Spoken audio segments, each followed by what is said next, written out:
Good morning. What's going on, traders? Fella back at it. I want to do a quick video today about RXT, you guys. I've been getting plenty of messages and questions about rack space technologies, ticker symbol RXT. You guys know I've been in this since the 160s, and we are currently sitting around the $6 area.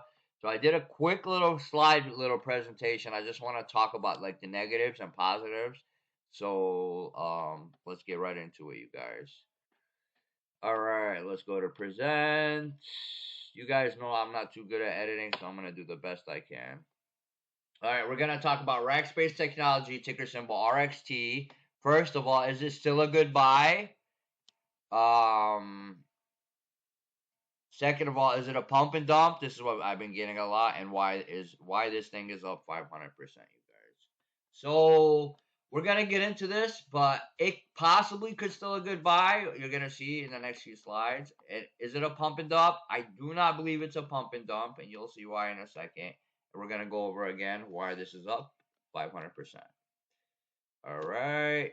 Okay, RXT, you guys. Quick summary. What is this company? It evolved from its roots to web hosting into specialized hybrid cloud and AI solutions company. So this is low margin. This is high margin. Think about that. Essentially, they are the navigators for companies with complex AI needs. They design, build, and manage a company's entire infrastructure across multiple environments.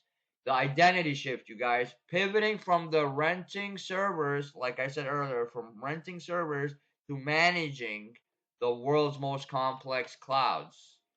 All right. So these are like the core businesses, the bread and butter. They're hybrid cloud, they're public and private clouds. Companies use hybrids for speed and security, right? Some go to the public cloud for speed, and some go to the public cloud for security. Rackspace is basically the glue that connects them, you guys. Let's call them the middleman for now, and we'll talk about that in a second. Okay. This is another thing, solving the privacy problem, you guys. Many companies are terrified of ChatGPT coming and leaking their secrets and data, right? Rackspace builds a private AI room where companies' data stays 100% secure. Big advantage for RXT clients, right? This is big, you guys. The revenue shift, moving away from low margins, like I talked about earlier, hosting, to high margin AI and professional consulting. We just dropped Q1 earnings. That's another big reason that they were up. Return to profitability. There's a lot of demand coming here, you guys. With all this stuff going on with AI and data centers and all this, there's a lot of demand coming here. The major financial milestone, multi-year. This is a few good things, you guys. These are the pros. Multi-year strategic partnership with AMD just announced after earnings, you guys. They do have a long-term strategic alliance with Palantir, right? $678 million in revenue, up 2% YOY, you guys, year over year.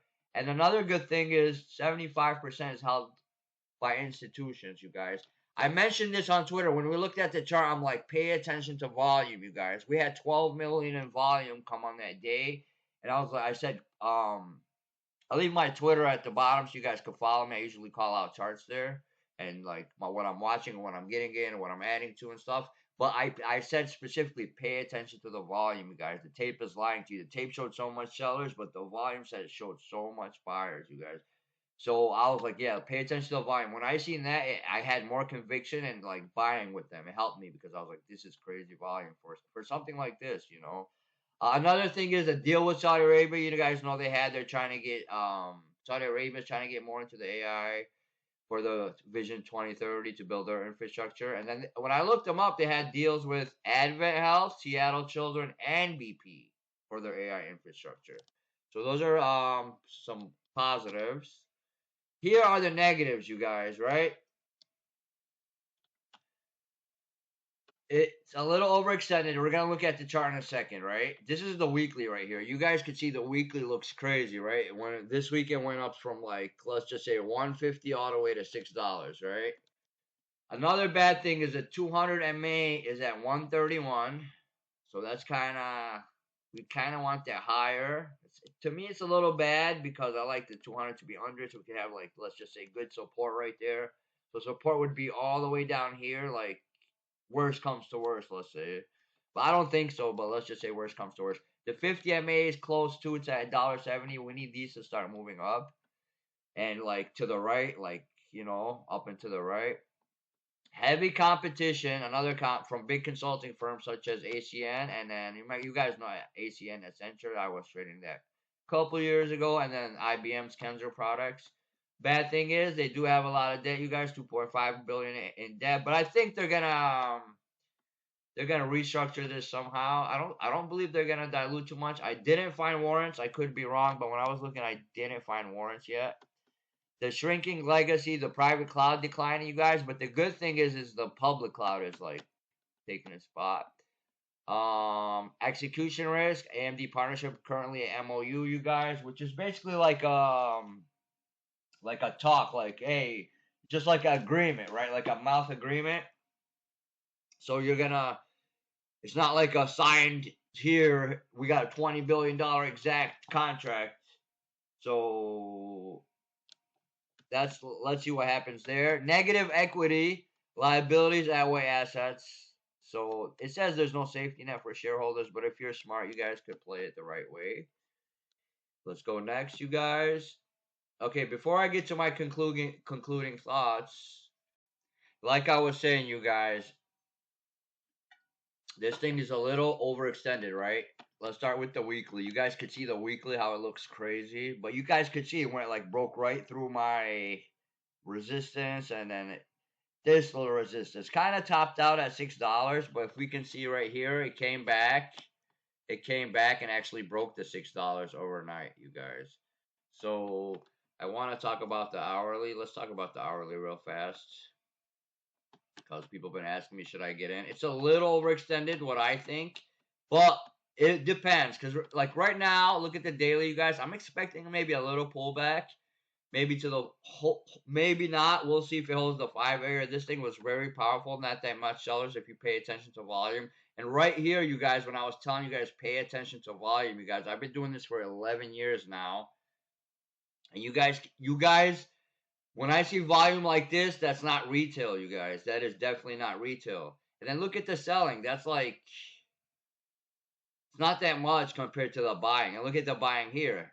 And this is a high flow stock, so it's not that easy pushing these numbers. Like I said earlier, 75% institution owned. And I knew this. Now, I didn't know. That's pretty much a little delayed, but it's probably a little more now.